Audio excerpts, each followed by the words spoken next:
آج کے دور میں سب سے بڑی توجہ ڈسٹرب کرنے والی چیز، پہلے زمانے میں اور بہت ساری چیزیں تھیں، لیکن آج کے دور میں دیکھا جائے تو سب سے بڑی جو توجہ ڈسٹرب کر رہی ہے وہ سوشل میڈیا ہے۔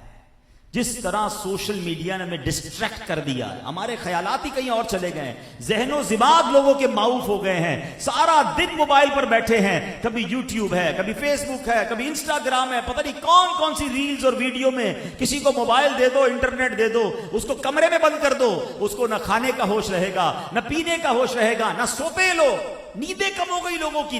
اب جو سو نہیں رہا ٹائم پہ اور رات بھر موبائل پر ہے، اس کی آنکھیں کمزور، اس کا ذہن کمزور، اس کی کریٹیوٹی کمزور ہو رہی ہے، اور عبادت سے دوری کا عالم یہ ہے کہ نماز میں بھی موبائل پر دھیان ہے، عبادت میں بھی موبائل پر دھیان ہے، ہر نماز کے بعد چیک کرنا ہے موبائل پر کیا آ رہا ہے۔ اللہ اکبر، ذرا غور کریں، اس ایک آلے نے ہمیں اللہ سے، عبادت سے کتنا دور کر دیا۔ گناہوں کے سمندر میں لوگ غرق ہوتے جا رہے ہیں اور کسی کو احساس نہیں ہے۔ آپ ایک اور سائنٹیفکلی بات سمجھیے گا، آج دنیا میں ایک جو کہیں گے ٹرمینالوجی، ایک اصطلاح بتائی جا رہی ہے، پاپ کارن برین۔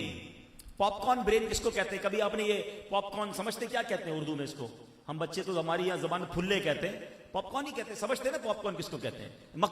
مکئی جو بچے پھلا کے کھاتے ہیں نا، جس کو تھوڑا سا پکائیں تو پھول جاتی ہے۔ تو جب یہ پاپ کارن ہوتا ہے نا، تو آپ نے دیکھا ہوگا یہ اچھل رہا ہوتا ہے، جب یہ پکتا ہے تو یہ اچھلتا ہے۔ فرمایا سوشل میڈیا نے، سائنٹیفکلی ٹرمینالوجی آئی ہے کہ اس دماغ کو پاپ کارن برین بنا دیا ہے۔ دماغ کا دیکھیں، آپ ایک بات سمجھیے گا، بڑی لاجیکلی بات سمجھا رہا ہوں۔ آپ کے سامنے کوئی، اللہ نہ کرے، آپ کے سامنے روڈ پر ایکسیڈنٹ ہو جائے اور کسی کی اللہ نہ کرے تکلیف اس کو پہنچ جائے، ٹانگ وغیرہ ٹوٹ جائے، کتنے گھنٹوں تک، کتنی دیر تک آپ کے دماغ میں یہ اثر رہتا ہے؟ آپ افسردہ رہتے ہیں، آپ کے دل پہ تکلیف ہو رہی ہوتی ہے کہ یار کسی مسلمان کے ساتھ برا ہو گیا، ایسا ہی ہے نا؟ اچھا، اسی طرح اگر آپ کے سامنے کوئی خوشی کی خبر آ جائے، ماشاءاللہ کسی کے بچے کی ولادت ہو یا کسی کی شادی ہو، دوست کو کوئی بڑی خوشی مل جائے، تو کتنی دیر تک آپ بھی خوش ہو رہے ہوتے ہیں، آپ انجوائے کر رہے ہوتے ہیں۔ ہم انسان ہیں نا، ہمارے دماغ اور دل پر واقعات کا اثر پڑتا ہے اور وہ اثر کافی دیر تک رہتا ہے، یہ نیچرل ہے۔ لیکن سوشل میڈیا پہ کیا ہو رہا ہے؟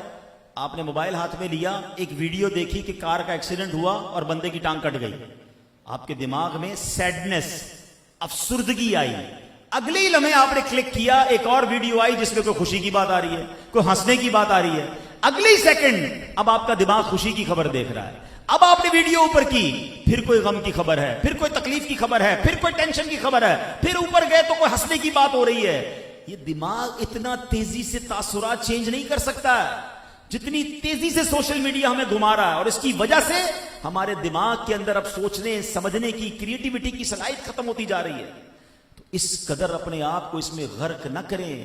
ایسے لوگ، امیر اہل سنت تو بہت پہلے فرما چکے کہ شاید اب یہ سوشل میڈیا کے بعد ہمیں تخلیقی اور جس کو کہیں کہ تحقیق کرنے والے علماء شاید نہ ملیں، کیونکہ علماء جو بھی دین کا کام، جو بھی دماغ کا کام ہوتا ہے نا، وہ سکون مانگتا ہے، کریٹیوٹی کے تمام کام آپ کا فوکس مانگتے ہیں کہ آپ اگر پڑھ رہے ہیں، مطالعہ کر رہے ہیں، تحقیق کر رہے ہیں، کسی بھی فیلڈ میں، جو انجینئرز ہیں، جو ڈاکٹرز ہیں، جو جناب کسی چیز کی ریسرچ کر رہے ہیں، اگر ان کو فوکس حاصل نہیں ہے، ان کا دماغ گھوم رہا ہے، کبھی بھی کچھ نہیں کر سکیں گے۔ اور یہ ہم سب اس میں مبتلا ہوتے جا رہے ہیں، عبادت سے بھی دور ہو رہے ہیں، اپنے صحت کو بھی برباد کر رہے ہیں، اپنے دل و دماغ کو ڈسٹرب کر رہے ہیں۔ Like, share with others and subscribe. Turn on bell notification.